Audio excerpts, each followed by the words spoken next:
Media మిత్రులకు అలాగే వెల్దుర్తి మండల ప్రజలకు నా యొక్క నమస్కారాలు. ఈరోజు ముఖ్యంగా ప్రెస్ మీట్ పెట్టడానికి ముఖ్య కారణం ఏమంటే వెల్దుర్తికి సంబంధించి చెరువు కింద ఆయకట్టు 1000 ఎకరాలు ఉండడం జరిగింది.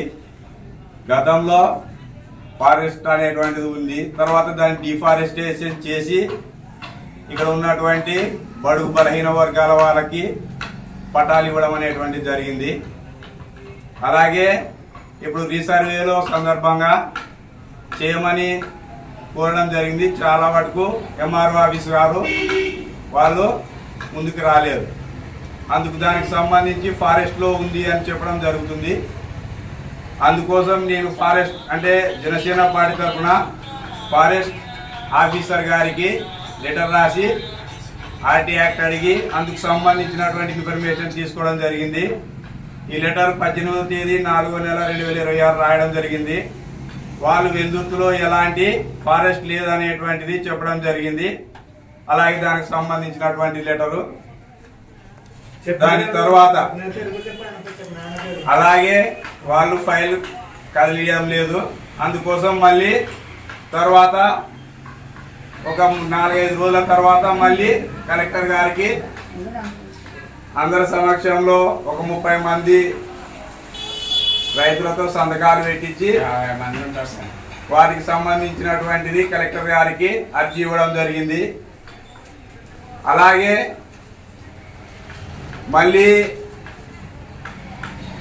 ఒక వారం గ్యాప్ ఇచ్చిన తర్వాత వీళ్ళు కూడా చేస్తారో చేయరు, ప్రజలకు న్యాయం చేస్తారో చేయరు అనే ఉద్దేశంతో మళ్ళీ లోకాయుక్తలో పిల్లు వేయడం అనేటువంటిది జరిగింది.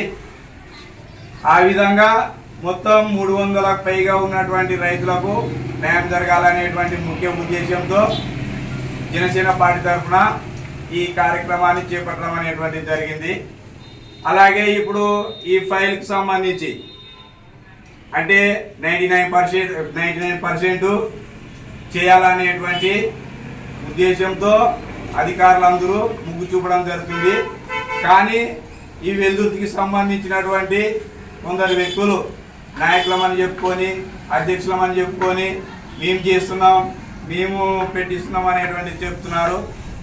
ఇది అవాస్తవం. ఎవరు చెప్పాల్సిన అవసరం లేదు.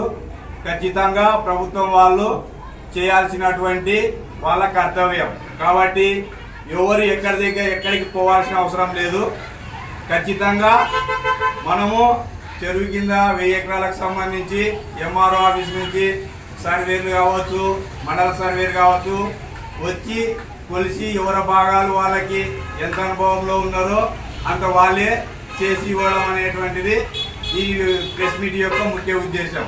ఇంకొకటి ఏమంటే చాలా మటుకు ఇది రైతులకు సంబంధించినటువంటిది కాబట్టి ఖచ్చితంగా ప్రభుత్వం వీటిపై స్పందించి 99% చేస్తామనేటువంటి ముఖ్య ఉద్దేశంతో ఉన్నారు. కాబట్టి ఎవరి దగ్గరికి పోవాల్సిన అవసరం అయితే లేదు. కాబట్టి వాళ్ళే అంటే అధికారులే మన దగ్గరకు వచ్చి మనకు తగిన న్యాయం చేస్తారు. అది చట్టపరంగా వాళ్ళు చేయాల్సినటువంటి వృత్తి. కాబట్టి రకరకాలుగా ఈ స్థానిక సంస్థలకు సంబంధించి ఏదో లబ్ధి కోసం కొంతమంది నాయకులు వాళ్ళ స్వలాభం కోసం రకరకాలుగా జనాలను మభ్యపెట్టడం అనేటువంటిది జరుగుతుంది. కాబట్టి ఎవరు ఎక్కడికి పోవాల్సిన అవసరం లేదు. మీ దగ్గరికి అధికారులు వచ్చి మీ పత్రాలు మీకు ఎంత ఉందో అంతా చేసి పాస్బుక్లు చేసి ఆన్లైన్లో ఎక్కించి ఇవ్వాల్సిందిగా మేము ఆల్రెడీ కలెక్టర్ మేడం గారికి పెట్టినాము, లోకాయుక్తలో పిటిషన్ వేసినాము. కాబట్టి ఖచ్చితంగా వాళ్ళు చేసే అవకాశం 100% ఉంది. కాబట్టి ఇదంతా ప్రజలు గుర్తించుకోవాల్సిందిగా కోరుచున్నాము. ఈ విషయం ముఖ్యంగా అధికారులు దీన్ని దృష్టిలో ఉంచుకొని ప్రతి ఒక్కరికి న్యాయం జరిగే విధంగా ప్రజలకు చేయవలసిందిగా కోరడం అనేటువంటిది జరుగుతుంది.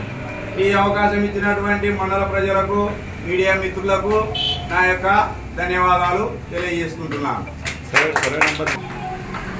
గతంలో ఈ ఫారెస్ట్కి సంబంధించి 1200 సర్వే నంబర్ చిల్లర వేసి ఇవ్వడం అనేటువంటిది జరిగింది. అది నామ మాత్రమే. కానీ ఖచ్చితంగా రీసర్వేలో ల్యాండ్ లో ఏ సర్వే నంబర్ ఉంది, ఎంత సబ్ డివిజన్ ఉంది, ఇవన్నీ చేసి మండల ఆఫీస్ వాళ్ళు ఖచ్చితంగా రైతులకు న్యాయం చేయవలసిందిగా కోరుచున్నాము.